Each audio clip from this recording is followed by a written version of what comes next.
Oi, gente, está começando o quarto episódio do Prescritores, um podcast especializado em debater casos clínicos com o uso do óleo da cannabis na medicina humana e veterinária.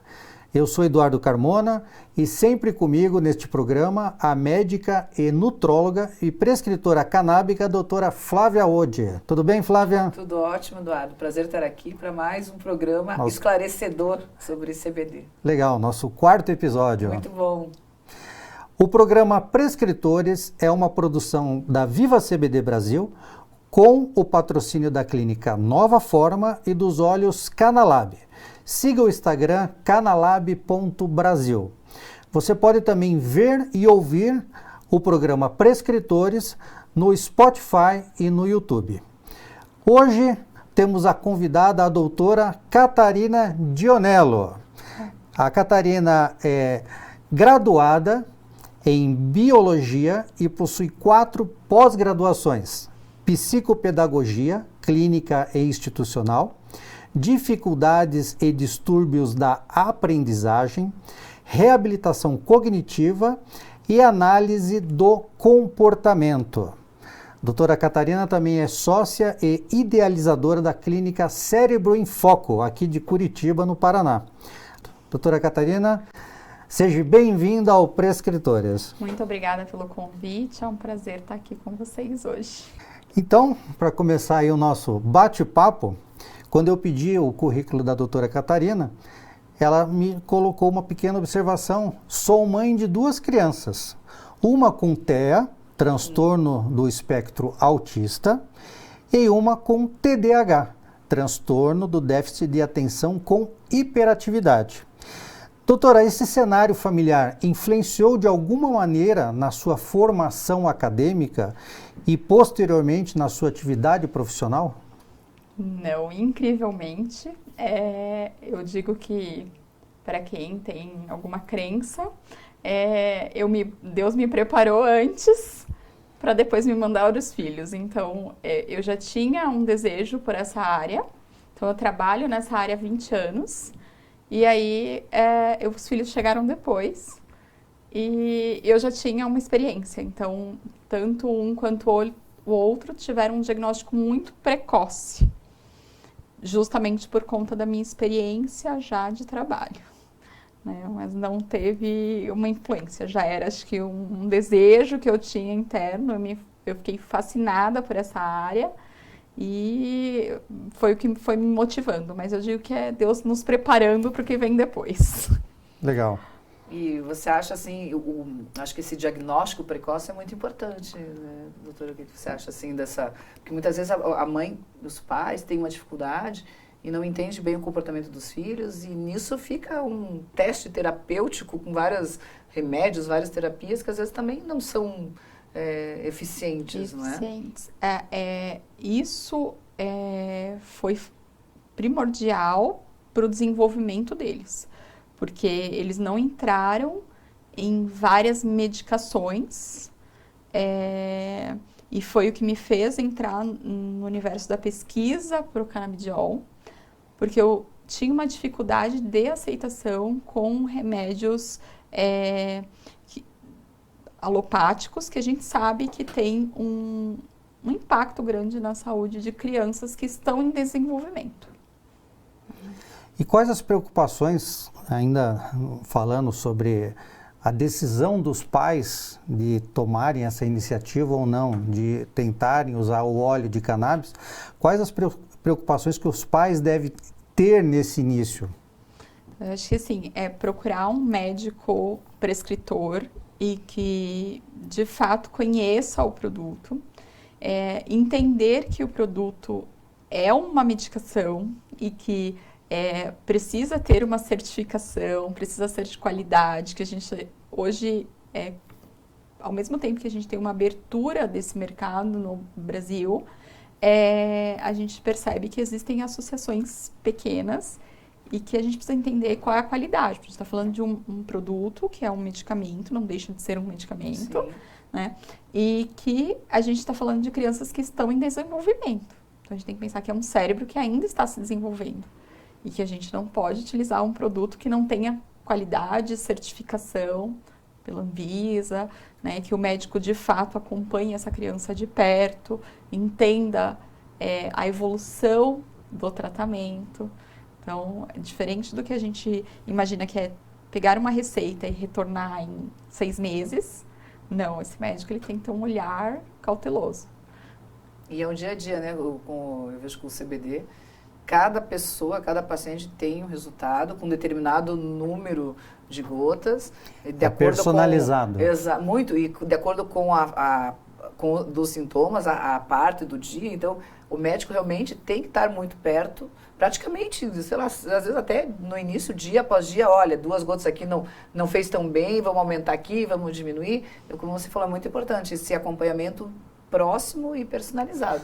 Né? Doutora Flávia, e a questão do uso, o início do uso do óleo de cannabis, quando a pessoa já está usando opioides, por exemplo, né? Até serve também essa pergunta para a doutora Catarina. Como é que é essa troca? É alguma coisa que a gente explica muito para o paciente, porque ele se empolga muito também, às vezes, com o óleo e com o resultado. Eu vejo inicialmente, principalmente nos pacientes adultos, eu vejo assim no sono, na parte de concentração. Então ele então já vou. Ele às vezes mesmo se desmama das outras medicações.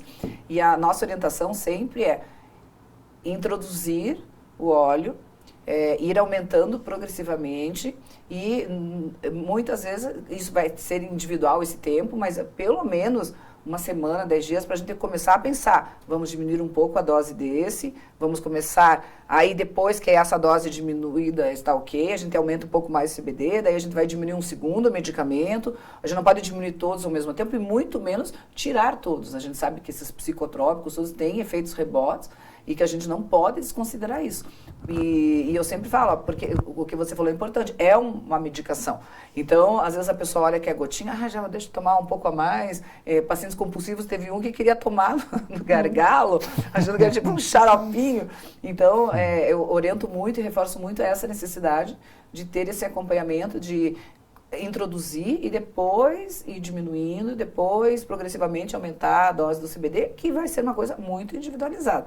Mas tem essa necessidade desse período de transição. E lembrando que alguns medicamentos talvez nunca vão ser tirados. Né? Existem casos de algumas patologias que a gente sabe que aquelas medicações vão continuar ali, talvez com uma dose menor, talvez com um intervalo maior, mas não é garantia que as medicações anteriores possam ser retiradas e só deixar o CBD. Né? E lembrando que o óleo de cannabis jamais vai curar qualquer patologia. Ela vai te trazer qualidade de vida. Né? Exatamente. Pelo menos ainda é um início de um estudo onde não se tem um caso que curou uma epilepsia 100%, um Parkinson. Eles controlam, né, na verdade, de uma maneira eficiente, e o que eu acho muito vantajoso, de maneira com poucos efeitos. Né? Eu não sei, doutor, o que fala dessa parte, dessa introdução, né, da medicação.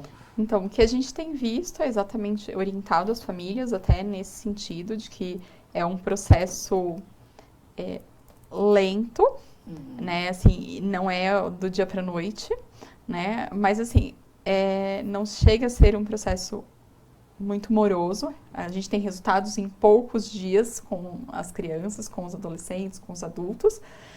No entanto, tem que ter essa cautela. Não pode se retirar o medicamento e introduzir, tem que ir fazendo redução. A gente, nos casos que a gente atende na clínica, que são os casos de ansiedade, do próprio TDAH, a gente percebe que as crianças, os adolescentes, os adultos, eles conseguem fazer a retirada dos medicamentos e ficarem só com o óleo.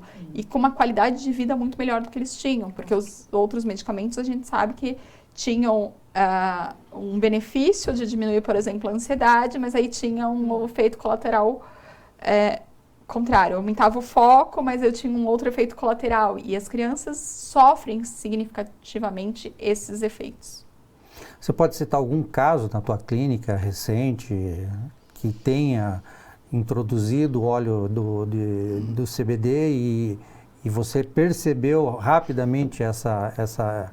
Então, a gente tem um adolescente que eu acompanho já há algum tempo.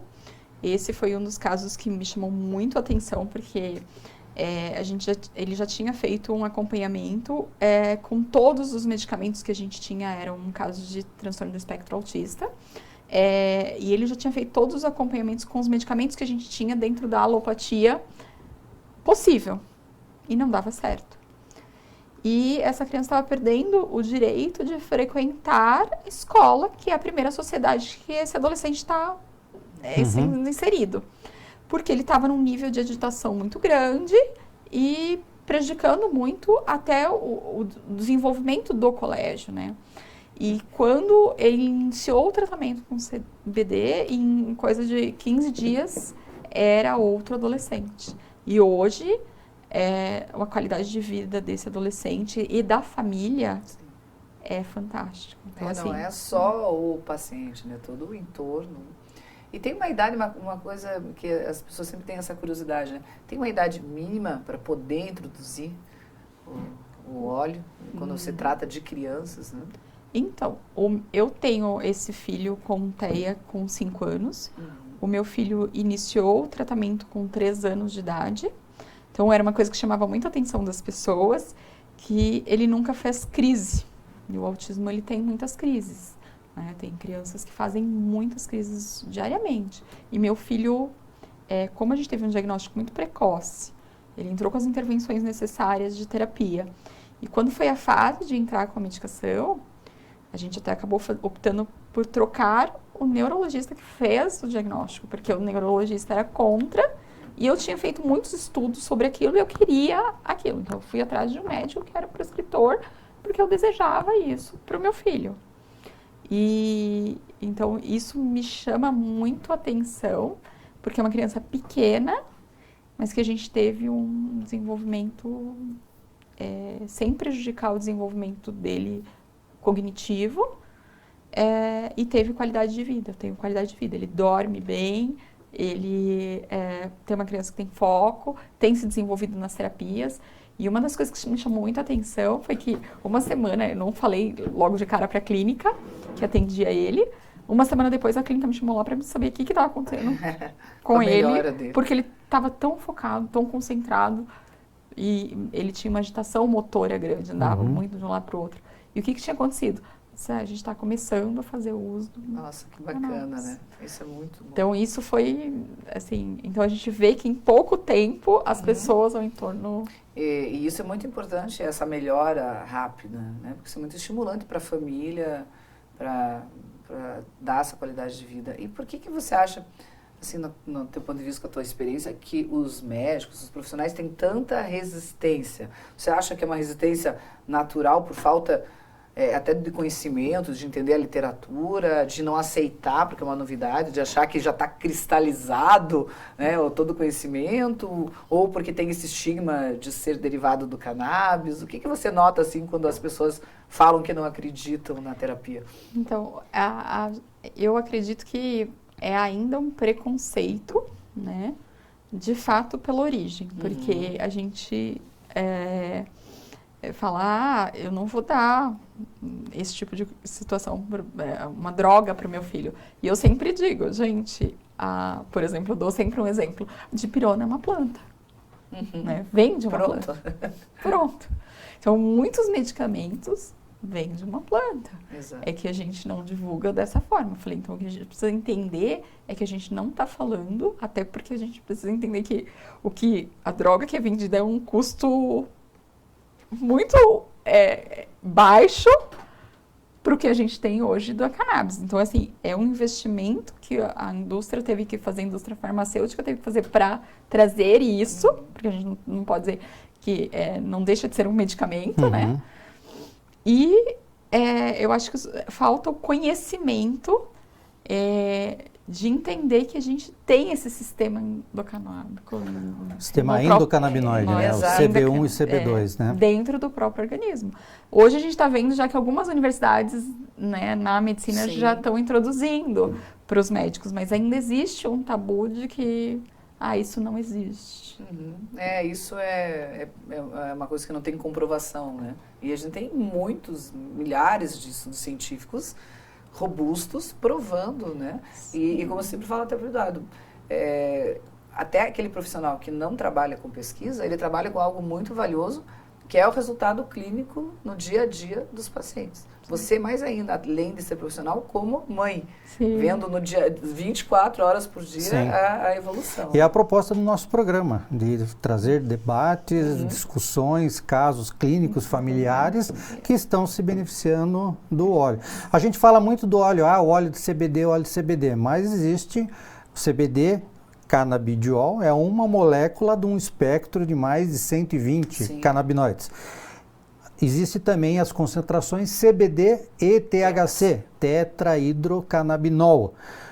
Como vocês tomam, até a pergunta para as duas, como vocês tomam a decisão, vamos usar só o óleo de canabidiol ou usar o canabidiol com o THC? Então, na clínica, normalmente quando a gente encaminha esse paciente para a prescrição do canabidiol, eu sempre faço um histórico daquele paciente, para entender a necessidade dele.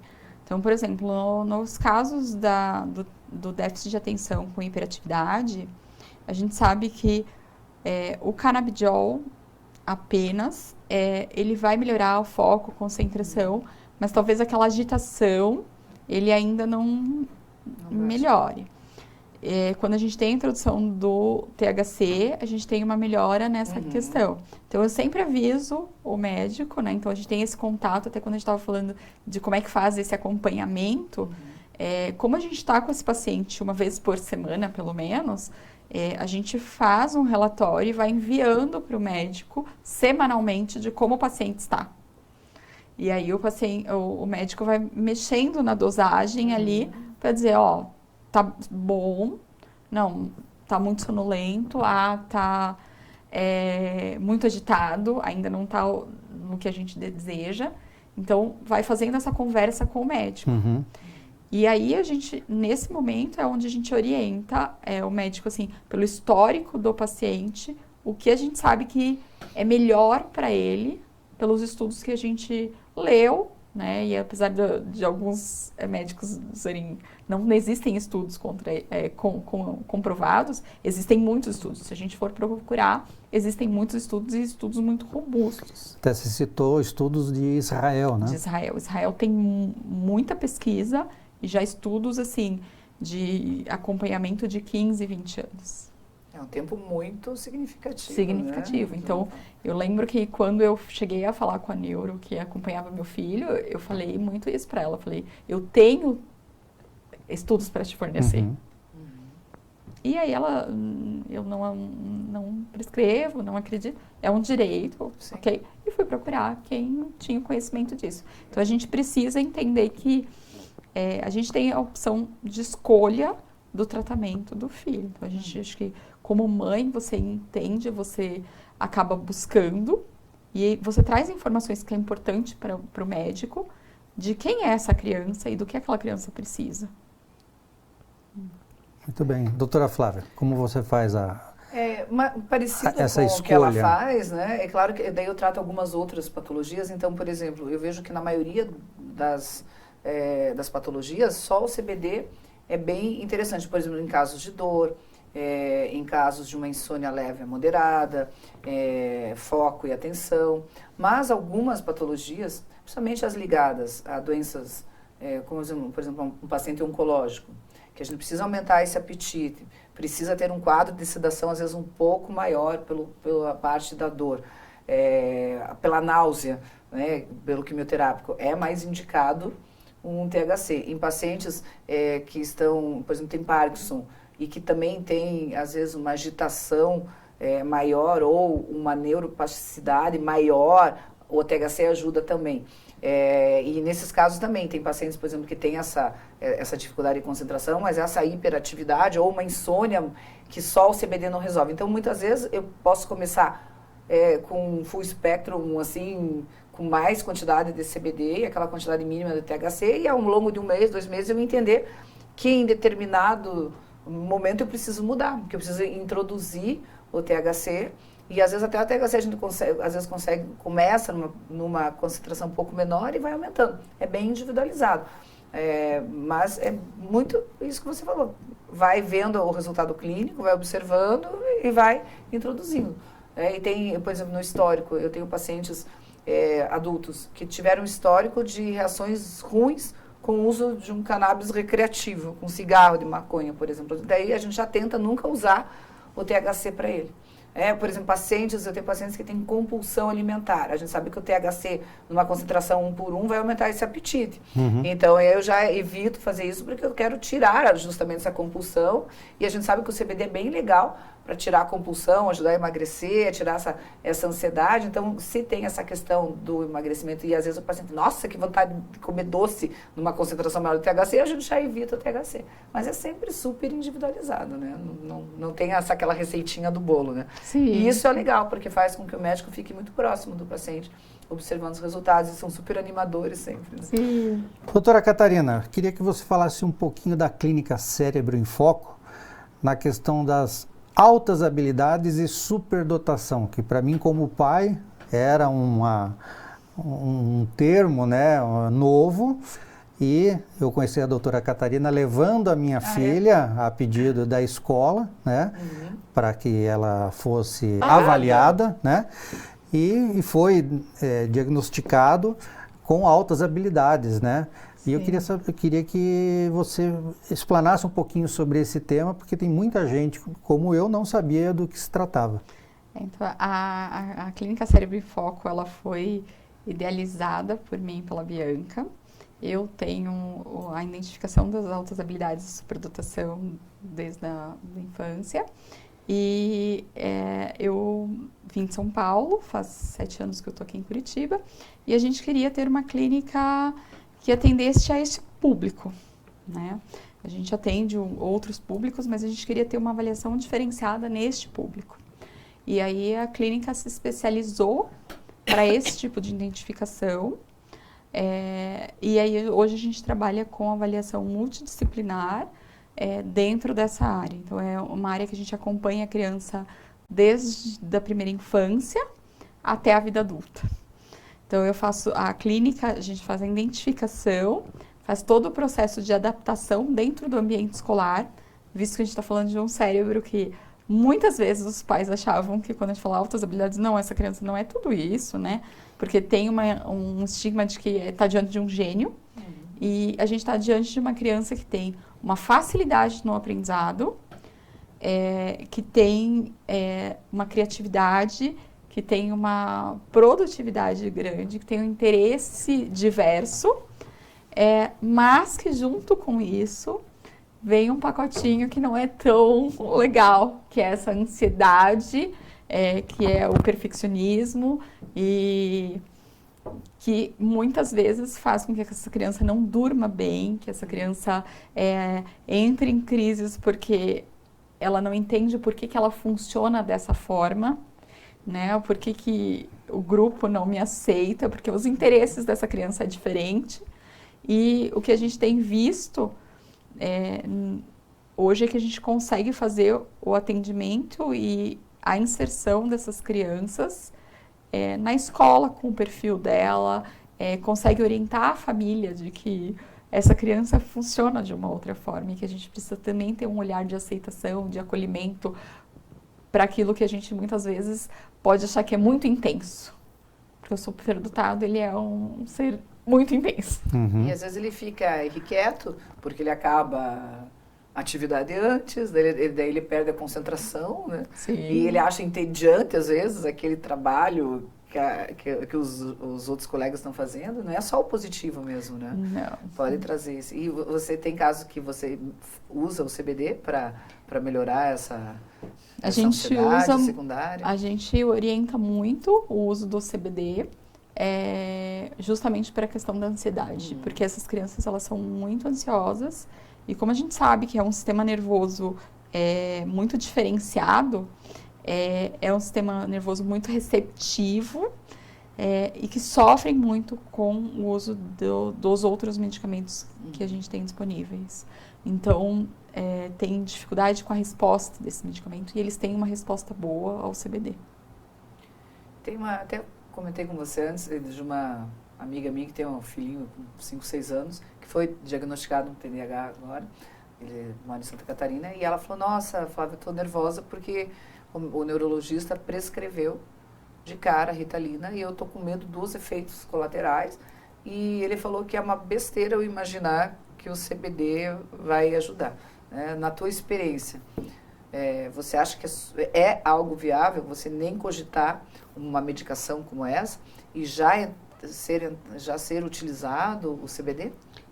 Eu acabo orientando as famílias, né, que procurem um prescritor médico, justamente porque eu acho que pode ser uma tentativa inicial, visto que essa criança ela não tem o uso de medicação, então a resposta clínica dela é fantástica, coisa assim, de fazer a introdução da medicação e em uma semana a escola falar que essa criança está concentrada, que essa criança está conseguindo fazer as atividades, que essa criança está conseguindo realizar aquilo que ela não conseguia antes, por conta dessa agitação ou por conta da falta de foco, de concentração. Então, a gente tem que pensar que quando a gente está falando de crianças que estão em desenvolvimento, a gente tem visto cada vez mais o diagnóstico precoce é muito importante, mas a gente precisa entender que a medicação, neste caso, ela deveria ocorrer a partir dos 6 anos. Na própria caixa da medicação vem escrito que é para a partir de 6 anos. Então, a gente precisa entender que a gente tem uma janela de desenvolvimento aí do 0 aos 6 anos muito importante. E que isso interfere muito. E o que a gente vê é que o canabidiol ele não interfere nesse desenvolvimento nessas crianças. Então, como elas não têm o uso de medicação, elas respondem muito mais rápido. Então, eu sempre acabo orientando as famílias. Tente. A gente pode começar por este caminho. E obrigatoriamente acompanhamento clínico. Sim, isso é muito importante. Porque muitos acabam, tem um amigo ou conseguiu um óleo de uma associação e toma por conta própria. Vendo no Google qual é a dosagem, não é isso, né? Eu acho que é importantíssimo, é primordial de ter o acompanhamento para evitar a automedicação, né? E trazer algum problema de saúde como qualquer outra overdose de outro medicamento. O que eu oriento sempre as famílias, que a gente precisa falar, que a gente precisa compreender que isso é um medicamento. E que medicamento a gente não compra em qualquer lugar. Exato. Né? Então, a gente precisa entender qual é a origem do produto, precisa entender se está dentro do que a Anvisa permite. Obrigatoriamente certificação. Muito importante. Laboratorial, procedência, né? Porque tem vários problemas, né? Eu já vi pessoas que tiveram contaminação dentro, com fungos, né? Que uma paciente até ficou com uma contaminação pulmonar, que estava com um fungo ali. Outra dose, que era do THC, que era para ser menos de 0,3, ela estava 3:1. Então, você veja, né? Dava um efeito colateral e a procedência acho que é fundamental, né? Às vezes o pessoal fala, não, mas tem o amigo do amigo. Uma paciente esses dias falou, eu prescrevi de uma maneira, ela falou, mas uma amiga minha não está usando e ela quer saber se eu posso usar. Era daqueles assim, sem certificação nenhuma, escrito a caneta, a etiqueta. Eu falei, olha, esse eu não vou indicar e não vou me responsabilizar, inclusive, pelo resultado que você vai ter, né? Eu acho que é importante, doutora, se você puder falar um pouquinho, assim, quais são os principais sintomas para uma mãe entender se o filho pode ter um TDAH ou mesmo um transtorno do espectro autista, o que são sinais de alertas importantes que você pode dar para o pessoal assim que às vezes está em dúvida? Perfeito. Né? Eu acho que quando a gente fala da questão do TDAH, a questão da falta de foco, a criança que brinca com muitos brinquedos e ela está sempre... ela nem termina de brincar com aquele ali, ela já está buscando um outro. A questão do sono é muito comum quando você observa essa criança desde ali do nascimento. Era uma criança que tinha um sono muito agitado. Então, às vezes a minha família fala, dorme bem. Eu digo assim, mas ele dorme bem. Ele deita e está na mesma posição. É aquela criança que gira muito na cama. Então, a gente tem que ter um olhar para isso. Isso eu vejo na questão da desatenção, né? Quando a gente tem na questão do espectro do autismo, a gente precisa ter um olhar para o brincar, essa criança ali, o desenvolvimento da fala, o brincar não funcional, então não utilizar o brinquedo de forma correta. A gente precisa entender que, por exemplo, quando a gente fala das crianças com altas habilidades, elas também não utilizam da forma exata como deveria, mas ela cria uma outra forma do brincar. A criança com TEA, ela tem um brincar não funcional. Então, ela pega o carrinho e ela fica ali girando a rodinha, ela fica olhando muito para aquele objeto em diferentes posições, mas ela não tem o brincar de fato com este carrinho. A criança com altas habilidades, ela pode dizer que aquilo lá não é um carrinho, aquilo é um avião e... A abordagem é diferente. A abordagem é diferente. E a criança com autismo, ela pode ter algum atraso normal? A doutora vê um atraso na parte motora mesmo, de caminhar... de habilidades que são normais para uma criança da sua faixa etária, 4, 5 anos, é normal ver isso? Então, essa criança, ela tem, muitas crianças com autismo, elas têm uma hipotonia, então elas têm ali, uma coisa que as mães reclamam muito, é que essa criança, ela se joga no chão, e é difícil da família conseguir pegar essa criança. Porque ela fica meio sem formato. Porque ela fica sem formato ali, e ela joga todo aquele peso. Justamente por conta da questão da muscular, né, da parte muscular não ter sido bem desenvolvida. Então, é algo que a gente acaba depois, na clínica a gente tem o psicomotricista, essa criança acaba em estimulação justamente com isso, porque é importante para o desenvolvimento depois na segunda infância dessa criança. E o adulto com TDAH? É comum também hoje a gente ver, né? E até com diagnósticos de outras coisas, né? Eu já vi adultos que depois eram um diagnóstico de TDAH que tinha sido dado como bipolaridade, como esquizofrenia, como distúrbio de sono, e a pessoa fica confusa. É diferente, né, a maneira que se manifesta. O que é mais comum para uma pessoa pensar, poxa, será? Porque tem adultos que nunca foram diagnosticados antes, mas sabem que eles não estão bem, né? E nem havia, talvez, antigamente, profissionais como a doutora Catarina para essa estudiosos nisso. Sim. Hoje a gente tem visto uma demanda muito grande dentro da clínica de adultos, tanto para o diagnóstico do TDAH quanto para o diagnóstico do TEA na vida adulta. Então, esse ano foi um ano que a gente fez até um diagnóstico lá na clínica de um senhor de 62 anos, para TEA. E aí foi uma busca, assim, que foram anos de sofrimento para ele tentar entender o porquê que ele tinha esse funcionamento diferente. Então, eu vejo que isso traz a qualidade de vida até para esse indivíduo entender que eu não sou louco, porque muitas vezes ele vem falando... O porquê que eu sou diferente. E nem passou pela ideia de nenhum profissional, até dele, que ele pudesse ter TEA.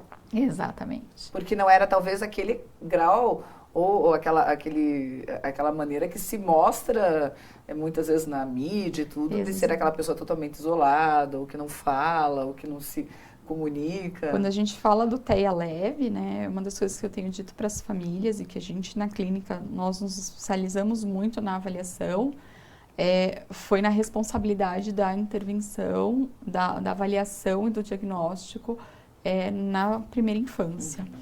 Justamente porque o TEA leve, né, o que a gente chama hoje de nível 1 de suporte, ele vai falar, ele vai brincar, ele vai sorrir, ele vai ter interação, mas se ele não for identificado ali na primeira infância, ele não vai receber tratamento adequado, e aí quando ele chega ali por volta de 8, 9 anos, ele vai entrar em crise depressiva, ele vai entrar em ansiedade, e tem muitos casos de tentativas de suicídio em crianças. É bem sério. Por 9 anos. Então a gente precisa entender que viu que tem algo diferente, procure ajuda para uma avaliação. A avaliação e a intervenção precoce, ela não vai trazer malefício para essa criança, né? Uma boa avaliação, até uma clínica que tenha profissionais capacitados, porque a gente também tem que tomar cuidado com um diagnóstico errôneo, como a doutora falou. Muitas pessoas ficaram anos sendo tratadas como bipolar e no fundo não era isso. Né? E a gente sabe que a medicação da bipolaridade é uma medicação que é muito importante para quem tem o quadro, mas que para quem não tem, traz muito malefício. Muito efeito colateral, né? E isso que você falou, né? Você veja, ela tem um TEA e não é tratado e ela começa a ficar com doenças secundárias, né? Você vê com depressão, às vezes com crise de pânico, com essa parte tão perigosa, né? Da tentativa de suicídio, né? Os adolescentes com altas habilidades também recebem muitos diagnósticos equivocados, até porque existem ainda um preconceito, um preconceito do que é altas habilidades. Então eu acho sempre que eu vou estar diante de alguém que é um gênio, e não é isso. E aí essa criança, para ela se sentir diferente, ela entra em ansiedade e ela é muito intensa. E essa intensidade emocional faz, às vezes, o médico ter um olhar diferente e achar que está diante de uma criança, de uma adolescente com a bipolaridade, com o próprio borderline. Então, a gente pega adolescentes ali com inúmeros medicamentos e com diagnósticos muito fortes, e que depois, quando a gente faz a avaliação, a gente vê que não fecha critério para aquilo. E é um estigma para a criança, para a adolescente. Ela recebeu um diagnóstico que ela é bipolar. Né? Para ela não tem nem entendimento disso. Ela assim, nossa, mas então, né, eu não estou bem da cabeça, vai falar para um colega que ela é bipolar. Tem uma parte, eu acho que social, muito importante nisso, né, de um diagnóstico errado desse. Tem um paciente que tem um adolescente que estava com uma depressão muito, muito assim, grave, e já se machucando, né? Ele estava todo mutilado, assim, com pequenos cortes, e de um tempo para cá com tendências suicidas, que a mãe não podia deixá-lo um segundo, assim, sozinho, 15 anos. E com muita medicação, estava usando 5 psicotrópicos. Ele não conseguia nem andar direito do jeito que ele estava sonolento e fora da realidade. E ele começou a usar o CBD e ele está com um resultado muito legal. De volta, ele não estava mais se alimentando, ele não estava saindo do quarto, ele estava com fobia social de ir para a escola porque diziam que ele era diferente e tal. E ele está tendo uma evolução super positiva, já retirou 3 medicações e só com o CBD ele está tendo um resultado muito legal e se sentindo mais, como ele fala, mais na vida real, mais normal, porque ele estava se sentindo muito, falou assim que ele tinha a sensação que ele estava flutuando. Que ele não estava assim, que parecia que ouvia as pessoas de longe, assim, claro, ele estava muito sedado. E a mãe já estava muito desesperada, porque ida em vários psiquiatras e cada um adicionava uma medicação e entra nesse círculo vicioso. Né? É isso. Acho que foi muito legal o nosso programa de hoje. Quero agradecer à doutora Catarina Dionello pela presença, por estar aqui com a gente, compartilhando as suas experiências profissionais conosco e até pessoais, né? E para quem não conhece, gostaria de indicar a clínica Cérebro em Foco. O site é cerebroemfoco.com e também tem lá no Instagram cérebro_foco para quem quiser conhecer o trabalho da doutora Catarina e seu time de profissionais. Também quero indicar a clínica Nova Forma, da doutora Flávia Ode. Seu Instagram? DRA Flávia Ode, OHDE. Muito bem. Um forte abraço e até o próximo podcast Prescritores.